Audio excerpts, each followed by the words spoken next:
한 걸음 나아가서 이 주님의 유언이 우리에게 주는 메시지, 두 번째 메시지는 보니까 우리는 위대한 사명을 부여받은 존재라는 겁니다. 위대한 사명을 부여받았다.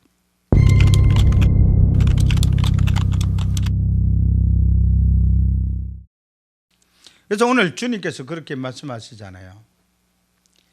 내가 너희와 함께, 나와 함께하는 그 사람은 가라, 이 말이에요. 가라는 거예요.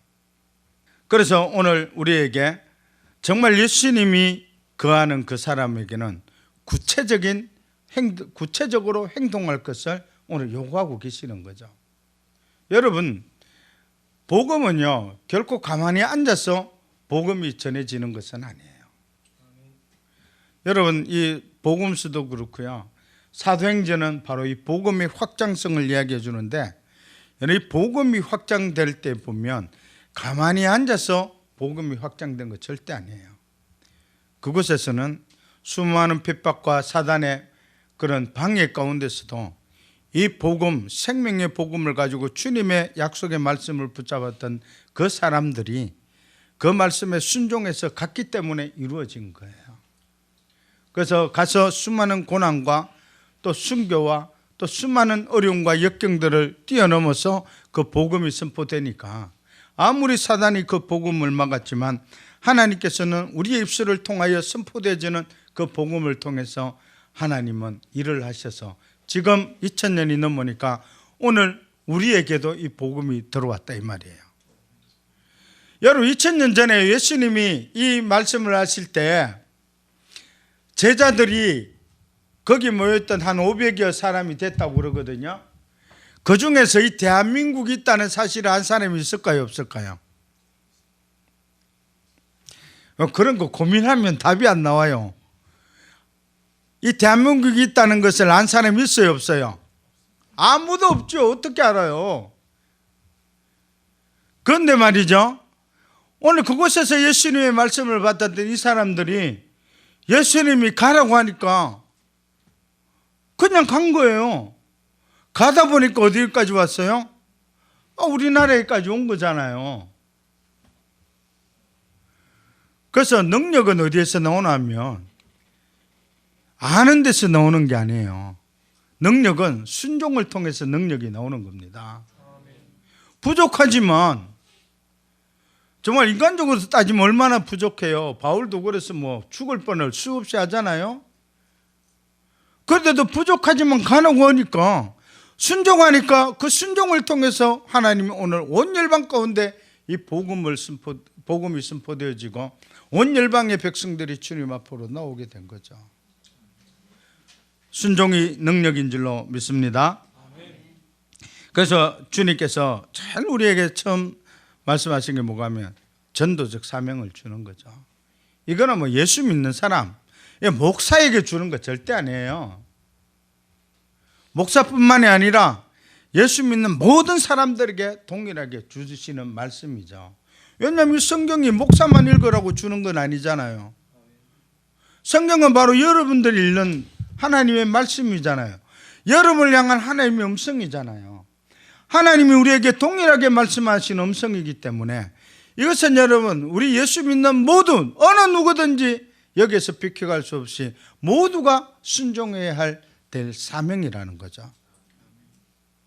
그래서 그런데 이제 우리가 사실 전도를 하려고 하다 보면 제일 부담스러운 게 뭐가 하면 전도를 막상 하려고 하는데 사단이 그런 생각을 넣어주잖아요. 뭐라고 넣어줘요? 전도 해보면 알죠? 전도 딱 하려고 하면은 사단이 뭐라고 생각 넣어줘요? 야, 니 그런다고 저 사람이 변화되겠나? 너 그런다고 너 그러다가 너 쪽팔리면 어쩌려고? 이런 생각을 딱 넣어주잖아요. 근데 여러분, 우리는 사단이 어떤 말을 하든지 크게 하는 것이 아니라 우리가 그 음성을 듣는 게 아니에요. 내 머릿속으로 넣어주는 사단의 음성을 듣는 게 그리스도인이 아니라니까요. 그리스도인은요, 내 생각에 지배받는 사람이 아니에요. 그리스도인은 어디에 지배를 받아야 된다? 성경의 지배를 받는 거죠. 그래서 주님이 가라고 했으니까 가야 되는 거예요. 할렐루야. 여러분 주위에 여러분 계속 그 전도할 대상자들 있잖아요. 여러분 내 생각대로 하면 내가 아무리 해도 저 인간이 저렇게 변하겠나? 우리 생각엔 절대 안 변해요. 근데 주님이 가라 했으니까 우리가 믿음으로 가게 되면요, 우리가 가서 말씀을 선포하잖아요. 말씀을 선포하면 역사는 누가 일으키는 거예요? 성령이 하시는 거예요. 여러분 그렇게 메마른 그 영혼도 우리가 가서 복음을 전하면요 그러잖아요. 아이고야 니나 잘 믿어라. 네가 그러면서 뭐 전도하나, 이런 비아냥과 또 그런 거부를 하더라도요, 가서 잘라고 딱 누워있는데 잠이 안 오고 뭐가 생각나요? 아까 친구가 했던 그 말이 생각난다니까. 누가 역사하시면? 성령이 역사하시면. 그래서 여러분 변화되는 거예요. 저는 원래 예수 믿는 집안도 아니고, 저는 예수 믿는, 전 정말 예수하고 거리가 먼 사람. 저는 정말 그 크리스마스 전날 가서 교회에서 해놓은 추리 같은 거 훔쳐오고 그런 방해했던 사람. 제가 어릴 때 그랬어요. 중학교 고등학교 때 뭐 이때 거의 뭐 제 주위에서는 제가 예수 믿고 뭐 목사가 된다 이런 기대를 한 사람이 아무도 없었어요. 나도 안 했는데 누가 하겠어요. 나중에 내가 목사 됐으니까 그때 같이 놀던 친구가 야 니도 목사 시켜주더나 그러길래 그렇게 된다니까. 사람이 하는 게 아니에요. 저와 여러분이 사람을 변화시키는 거 아니에요. 우리는 착한 행실로 본이 보여야 되지만 그렇다고 해서 사람의 변화는 우리가 시키는 게 아니라고요. 그 변화는 성령이 변화시키는데, 성령이 변화시키는 도구가 뭐가 하면 바로 저와 여러분의 입술을 통하여 생명의 복음이 선포되지면 그 복음을 통하여 성령이 그 마음을 변화시킬 줄로 믿습니다. 그런데 저와 여러분이 복음을 안 전하면 성령이 역사하지 못한다 이 말이에요. 우리의 사명이죠. 가라 이 말이에요. 가서 어떻게 합니까? 복음을 전하고 그 다음에 어떻게 합니까? 그들을 잘 양육해라 이 말이에요. 복음을 전하고 그리고 가르쳐 지키게 하는 것까지. 여러분 한 사람을 전도하면요 그냥 교회 데리고 오는 걸로 끝나는 게 아니에요. 그러면 목사님이 말씀으로 잘 양육을 하면 여러분들은 그 한 영혼이, 여러분 전도했던 그 영혼이 교회 안에서 이 영적 생명의 말씀을 통하여 잘 자라갈 수 있도록 여러분들이 끊임없이 관심을 가지고 그 영혼들을 돌봐줘야 할 사명이 있다는 사실을 꼭 기억하시기 바랍니다. 여러분 정말 우리 주님이 이 땅 가운데서 마지막으로 주신 이 사명, 특별히 우리에게 위대한 사명을 부여하셨는데 이 사명을 감당할 수 있는 사람은요 오직 예수 믿는 사람들밖에 없어요. 예수 믿지 않는 사람들은 절대로 이 사명에 대해서 이야기하지 않아요. 가끔 이런 사람들이 있어요. 어떤 사람들이 와서 교회를 찾으면 여기 어디 교회에 있다라고 이야기해 주는 그런 복덕방이 가끔 있을 수 있고, 또 우리 일본 같은 경우는 워낙 교회가 없으니까 와서 이 교회 주위에 어디 교회 있냐고 하면 저기 가면 그 교회가 하나 있다 이렇게 가르쳐 주는 사람이 있지만 적극적으로 나서서 여러분 복음을 전하는 사람 아무도 없어요. 오직 누구만 있냐? 예수 믿는 하나님의 백성들만이 가지고 있는 고유한 사명이라는 사실을 꼭 기억하시기 바랍니다. 그래서 이 사명을 우리가 놓쳐버리면요 하나님의 거룩한 계획이 스탑되는 거예요. 그래서 우리가 이 위대한 사명 복음 전하는 일에 우리 모두가 우리의 삶 가운데 더 큰 헌신을 이루시기를 주의 이름으로 축복합니다. 특히 우리 젊은 여러분들은 더 이 일을 위해서 사명을 감당하게 되면 여러분의 그 긴 인생 역사 가운데 하나님의 수많은 일들을 할 수 있기 때문에 여러분 지금부터 차근차근 말씀을 잘 배우고 이 사명을 끝까지 감당하시기를 주의 이름으로 축복합니다. 그 다음에 마지막으로 주님의 유언이 우리에게 주는 메시지, 위대한 약속을 받은 존재들이다.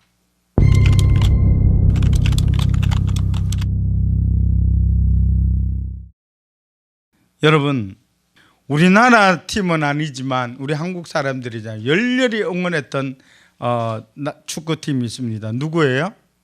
토트넘도 있고 그다음 베트남. 이 두 축구잖아요. 토트넘은 뭐 왜 그래요?